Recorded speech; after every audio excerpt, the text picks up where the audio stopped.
Waliofanikiwa ni wakina nani? Na wewe ni nani? Biblia inasema chochote unachokikiri kinakuwa kwako. Wewe ni kulalamika tu, ni kulaumu watu tu. Yaani una viongozi, mimi simpendi kwa wewe yule amekuzidi na ndio mchukie. Na unajua watu wengi ambao wanaumiza kichwa wengi ya watu. Wengi wanaisha magumu ya mchezo. Yaani kuna mtu ana mdomo anapenda tawatu maneno mengi. Angalia maisha yake. Hata kula kwake ni shida.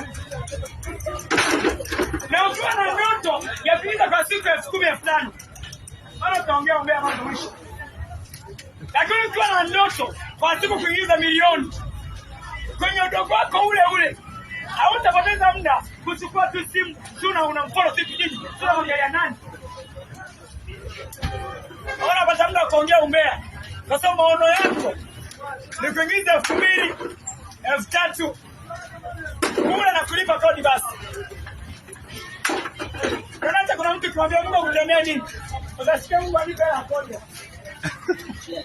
Yaani umekata tamaa. Kwa kodi utaenda kupa nyumba yako. Ndio ukimwona mtu anavaa vizuri, mwanamke anaongwa. Ukimwona kijana anapendeza anavaa suti afanyeje? Unamwona kama anaenda kwa waganga. Wapendwa, mafanikio ni maamuzi. Amua kuacha tabia yako. Look at me. Kuna viwango hivi katika maisha. Inatakiwa utoke mbio kwenye nyumba inawaka moto. Lazima kuna tabia uziache ziungue moto. Umeangalia tabia ya kwenu. Umeangalia tabia. Kuna muda mtu amekatana kabisa. Hiki kitovu hata babu yangu alikuwa anaumwa. Unajisifia kulisi matatizo. Unakuta mtala, mimi hiki kichwa, hata shangazi yangu anaumwa kichwa. Miaka hiyo wapenda sana akakutia huruma. Ili ufanikiwe, mfanye Mungu kuwa rafiki yako. Mfanye Roho Mtakatifu kuwa rafiki yako.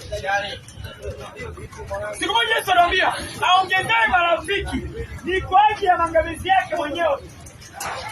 Wewe mashoga zako wote hawajaolewa. Ndio atakuolewa ndio itokea wapi? Wewe shoga yangu ameachika, ndio rafiki yako.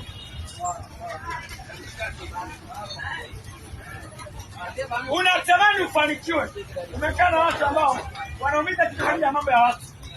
Hawezi kufanikiwa. Kwa maana Biblia kuanzia mwanzo mpaka mwisho, mpaka Ufunuo, hakuna sehemu imeandikwa